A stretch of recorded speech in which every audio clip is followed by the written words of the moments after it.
Pessoal, então bom dia a todos. Vamos falar sobre atendimento pré-hospitalar, eu e meu colega André. E aí a gente vai falar basicamente sobre avaliação e gerenciamento do paciente. E a gente começa essa introdução do assunto falando sobre a avaliação ser a base de todo atendimento, né? Independente de ser um ambiente de emergência, ou um ambiente mais controlado, uma coisa nesse sentido, a avaliação vai ser a base e deve ser realizada aí de forma rápida e eficiente. Quando a gente faz uma avaliação do paciente, as principais condições que são preocupantes são controle de hemorragia grave, vias aéreas, oxigenação, a ventilação, a perfusão e a função neurológica. E aí a gente avalia o conceito de Golden Hour, ou hora de ouro, que seria basicamente um período em que a gente tem que agir de maneira mais efetiva para que o paciente não piore com relação à sua saúde, né? E aí a gente estabelece algumas prioridades, e são 3 essas prioridades imediatas na chegada do local. Basicamente a gente faz uma avaliação do local e da segurança da cena antes de agir, porque isso é muito importante para que não hajam mais vítimas do que as que já estão lá no local e necessitam de ajuda. Após fazer essa avaliação do local e da segurança da cena, a gente tem que avaliar se são necessários alguns recursos adicionais. E após a avaliação desses 2 fatores, a gente tem que voltar a atenção agora definitivamente para esses pacientes individualmente, certo? E aí, quando a gente faz uma avaliação, né, a gente precisa de uma pesquisa inicial, que segue uma sequência que é muito famosa, que é o XABCDE do trauma, sendo que o X se refere aí à hemorragia sanguinante, o A ao manejo das vias aéreas e restrição da movimentação da coluna cervical, o B está relacionado com a respiração, o C com a circulação, o D com uma disfunção neurológica e o E com a exposição do paciente, de lesões do paciente e controle ambiental, muito relacionado aí com a hipotermia, prevenção da hipotermia, certo? Então vamos falar basicamente de cada um desses tópicos e começando pelo X, que é uma hemorragia exsanguinante, a gente tem que tratar essa hemorragia externa com risco à vida do paciente, identificar e tratar imediatamente. Quando a gente tiver algum tipo de sangramento arterial, uma hemorragia arterial na extremidade, a gente trata melhor com um torniquete de maneira mais proximal possível em membros inferiores, por exemplo, aí perto da virilha, ou então em membros superiores perto da axila. Caso a gente tenha um sangramento que não seja arterial e que, ou por exemplo, esteja em áreas como por exemplo o tronco, a gente pode utilizar outros tipos de mecanismos, como por exemplo a pressão direta, ou então curativo hemostático, para fazer essa cessação da hemorragia. Quando a gente fala do A, que é o próximo item a ser avaliado, a gente tem que observar se a via aérea do paciente está pérvia ou não. E aí, basicamente, né, se a gente fala com o paciente, a gente pergunta para o paciente alguma informação e ele está respondendo, quer dizer que a via aérea dele está pérvia, né, de maneira geral. E aí, se ele responde, a via aérea está pérvia, então está tudo ok. Mas e quando acontece alguma obstrução, algum tipo de disfunção da via aérea, a gente tem que manter ela aberta com alguns tipos de manobras, como por exemplo o chin lift e jaw thrust, sendo que chin lift é a elevação do mento e o jaw thrust é a tração da mandíbula. E com relação à estabilização da coluna cervical, é basicamente pensar que todo trauma que a gente vier a presenciar, que tenha alguma lesão contusa, eu vou falar isso mais na frente também, a gente tem que pensar que basicamente é um trauma que está relacionado com uma possível lesão medular. E aí a gente tem que fazer a estabilização manual da cervical e o uso do colar cervical, que é muito importante. No B, a gente vai avaliar se o paciente está respirando. Se ele não está, a gente tem que ventilar o paciente com o dispositivo, bolsa, válvula, máscara, fornecer oxigênio quando for disponível e continuar restringindo o movimento da coluna cervical. Temos que nos certificar se a via aérea do paciente está de fato desobstruída, avaliar a frequência respiratória e estimar a saturação de oxigênio do paciente. Então, no B, é basicamente a gente avaliar como que está o aparelho respiratório do paciente. E aí tem várias lesões que vão ser faladas em outros vídeos também, que estão relacionadas com esse sistema respiratório. Mas a avaliação é basicamente essa, né? No C a gente faz um controle da hemorragia, e aí a gente tem que avaliar, né, alguns parâmetros, como por exemplo a perfusão, através da verificação de pulsos periféricos, a avaliação da cor do paciente, quando perde sangue fica mais pálido, a temperatura, que tende a ficar mais fria em pacientes que estão em choque, a umidade da pele também. No D, a gente avalia basicamente a disfunção neurológica do paciente, utilizando a escala de coma de Glasgow, que se estiver entre 15 e 13, a gente tem uma lesão leve, né? De 12 a 9, uma lesão moderada, e menor do que 8, uma lesão grave, sendo que aí a gente tem que avaliar uma possível via aérea definitiva nesse paciente.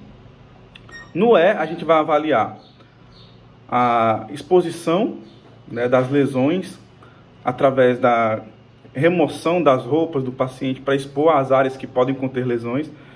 E quando fizermos isso, a gente tem que fazer a prevenção de uma possível hipotermia através do controle da temperatura da sala. A gente sabe que nos ambientes hospitalares as salas são com a temperatura muito fria, né? Então, basicamente, a gente tem que aumentar essa temperatura para fazer com que o paciente se sinta mais confortável nessas avaliações. E cobrir o paciente assim que terminar a avaliação. E também pode ser utilizada mantas térmicas e alguns tipos de mecanismos nesse sentido. Olá, me chamo André, eu sou acadêmico do 8º período de Medicina da Universidade Federal de Alagoas e vou dar continuidade a essa apresentação falando um pouquinho sobre a pesquisa secundária. A pesquisa secundária, também conhecida como avaliação secundária, ela é feita logo após a finalização da avaliação primária, onde todas as lesões que colocam em risco a vida do paciente, elas já foram identificadas e tratadas. E a partir daí, a pesquisa secundária, ela vai ser feita para identificar lesões que não foram identificadas na avaliação primária. Na primeira etapa, a gente vai verificar, né, mais uma vez, os sinais vitais desse paciente. Então é importante aferir a pressão arterial, a frequência e a qualidade do pulso, verificação pulsos simétricos, se são amplos. Além disso, é importante a frequência e profundidade ventilatória, para a gente poder verificar se existe um pneumo ou um hemotórax naquele paciente. Também fazer a oximetria de pulso, para a gente verificar como é que está a saturação desse paciente. E também a temperatura. Então são pontos importantes nessa primeira etapa. Posteriormente, a gente vai para a história desse paciente. E para essa história, a gente pode estar utilizando o mnemônico Sampler. Nesse mnemônico, a gente vai pesquisar alguns pontos-chave desse paciente. Primeiro, a gente vai ver o sintoma, né? Qual é a queixa desse paciente, se ele tem dor, né? Esse paciente está com algum problema respiratório, algum formigamento, então são pontos importantes aí. No A de alergia, a gente vai verificar se esse paciente, ou com algum acompanhante, se ele tem alguma alergia que é conhecida, seja a alimentos ou a medicamentos. Nos medicamentos, a gente também pode estar indo atrás para saber de algumas prescrições que já foram feitas para esse paciente. Enfim, todas essas prescrições são importantes. Aí a gente vai passando para a história médica e cirurgia pregressa. A gente precisa saber se esse paciente tem algum problema médico que requer algum cuidado contínuo. Então é muito importante verificar isso. Seguindo, a gente vai para a última refeição, ou também se ele ingeriu algum líquido. E se for do sexo feminino, é importante a gente saber quando foi a data da última menstruação. No E, a gente vai pesquisar alguns eventos que podem ter precedido essa lesão, né? Se foi uma imersão em água, se foi uma exposição a alguns materiais perigosos. E no F, a gente vai pesquisar os fatores de risco, né? Por isso que a gente termina com R, esse mnemônico. É importante verificar, né, se é um paciente que mora sozinho, se tem maior risco de queda. Então, na história do paciente, a gente consegue saber coisas que são muito importantes para a gente estar avaliando ele. Passando isso, a gente vai fazer uma avaliação agora das regiões anatômicas, certo? As principais regiões anatômicas que a gente precisa conhecer desse paciente são, primeiro, a cabeça. A gente vai fazer um exame visual inicialmente dessa cabeça para ver se nós encontramos contusões, se existe alguma laceração, alguma possível assimetria óssea. Na cabeça a gente pode descer para o pescoço, também procurando algum tipo de laceração, certo? Procurando algum hematoma nesse pescoço. A partir daí a gente desce para o peito do paciente. No peito a gente pode procurar alguma escoriação, algum sinal de trauma, para nesse caso também procurar e ver se vamos encontrar um possível hemotórax, um pneumotórax. E a partir daí a gente pode descer para o abdômen para fazer essa avaliação. Pode ser feita a inspeção do abdômen, a palpação desse abdômen. Então, são regiões muito importantes. Depois do abdômen, a gente vai na pelve. E aí pode ser feita essa verificação da pelve. É importante fazer a palpação da pelve, né? Verificar se ali existe algum tipo de lesão, algum tipo de fratura, que pode possivelmente levar esse paciente a um choque hipovolêmico. Além da pelve, a gente verifica o dorso desse paciente. É importante saber se existe alguma escoriação no dorso dele, ver como é que está a coluna dele. E além disso, nas extremidades, né? A gente vai verificar como é que está o enchimento capilar desse paciente. Então, são pontos muito importantes. E não esquecendo, principalmente na região ali da cabeça e do pescoço, de ser feita a palpação da região cervical, tá bom? Posteriormente, a gente vai dar um passo para o exame neurológico. No exame neurológico, a gente pode fazer, mais uma vez, a escala de Coma de Glasgow. E, além disso, é importante verificar se existe alguma alteração, tanto na função motora, como na função sensorial desse paciente. No mais, é importante a gente verificar como é que está a resposta pupilar desse paciente.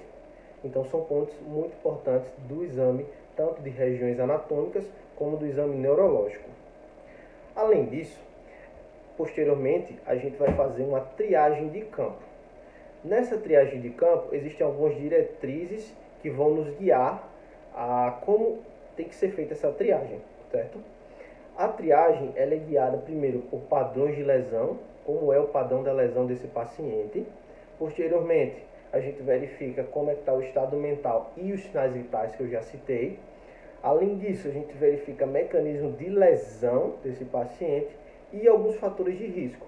A partir dessa diretriz e dessa triagem de campo, a gente verifica para onde esse paciente vai ser encaminhado, certo? Posteriormente, a partir dessa triagem, a gente vai verificar o transporte desse paciente, né? A gente já verificou como é que está ele, então a gente precisa transportar para algum sistema de saúde. Se houver tempo, antes de fazer o transporte desse paciente, a gente pode estabilizar algumas fraturas, certo? Então é importante que se houver tempo, se não houver tempo, isso vai ser feito posteriormente. No transporte, a gente tem que decidir para qual hospital esse paciente vai ser levado. E é importante a gente levar em conta alguns pontos. Porém, antes de levar, eu tenho que decidir o local. Então, a gente primeiro precisa ter as ameaças àquele paciente sanadas, ou seja, ameaças iminentes à vida daquele paciente. A gente, mais uma vez, verifica a estabilização da coluna cervical e vê um local mais próximo com resolutividade. Porque não adianta mandar esse paciente para um serviço que é ali próximo, sendo que naquele serviço não vão ter exames, por exemplo, ou algum centro cirúrgico de alta capacidade que vão ser resolutivos para aquele paciente. Posteriormente, a gente sempre vai fazendo uma avaliação contínua desse paciente. Repete os processos de avaliação. Mais uma vez, a avaliação primária contínua, verificação de sinais, alterações de hemodinâmica, alteração neurológica, e ali pode ser resolvido algum problema que foi negligenciado anteriormente.